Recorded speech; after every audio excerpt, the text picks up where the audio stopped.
Bonjour à tous, nous poursuivons avec la Mishnah Bet, la deuxième Mishnah du 8e Pérek. La Mishnah nous enseigne Ne'emanim ala leket vala shira vala pea beshatan. Le pauvre qui a reçu leket shira, c'est-à-dire qui a ramassé des épis qui sont tombés au moment de la moisson, ou qui a ramassé un tas qui avait été oublié, la shira, ou la pea qui est venue récolter une partie du champ qui avait été laissée pour les pauvres.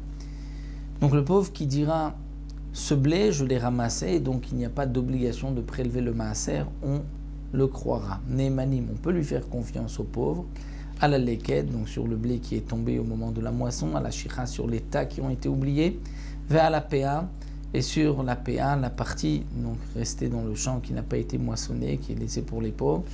On pourra faire confiance à un pauvre qui nous dira ça je l'ai ramassé et donc je n'ai pas d'obligation de maaser besha'atan, c'est-à-dire au moment de la moisson. Au moment de la moisson, on lui fait confiance. Après, on ne lui fera pas confiance. Ve'al maaser ani bechol shenato. Sur le maaser ani, c'est-à-dire toute son année bechol shenato. Les années de la Shemitah sont divisées. Nous avons 6 années de récolte. La 7e année, c'est l'année de la Shemitah. Dans ces 6 années de récolte, nous avons chaque année le prélèvement d'abord de Trouma qui est donné au Kohen, Maaser Rishon au Lévi. Et ensuite, il y a le Maaser Sheni, un 10e, qui devra être monté et mangé à Yerushalayim. Dans le cas où on ne pourra pas, on habite loin, on pourra transférer la Kedusha, la sainteté du Maaser Sheni sur de l'argent et monter cet argent à Yerushalayim. 2 fois dans ces 6 années, c'est-à-dire à la 3e année, à la 6e année, le Maaser Sheni se transforme en Maaser Ani. C'est-à-dire qu'on devra prélever un 10e, mais cette fois-ci on ne le montrera pas à Yerushalayim, on le donnera au pauvre, le Maaser Ani.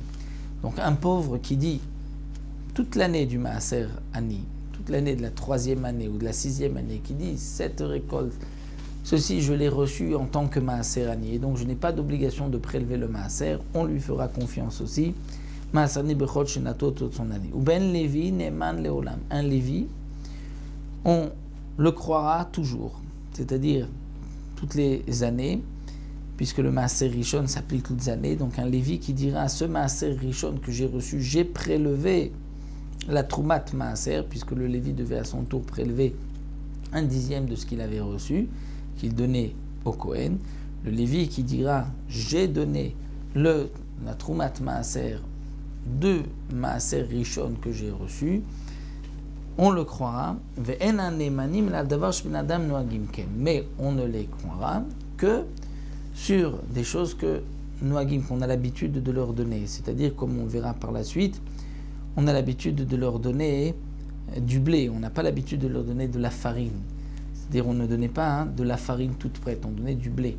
Donc si le pauvre dit cette farine je l'ai reçue en tant que Maaser Ani, on ne le croira pas, mais si il dit ce blé je l'ai reçu en tant que Maaser Ani, on le croira. Donc ça c'est ce que la Mishnah nous enseigne et que la Mishnah développera dans la 3e Mishnah par la suite.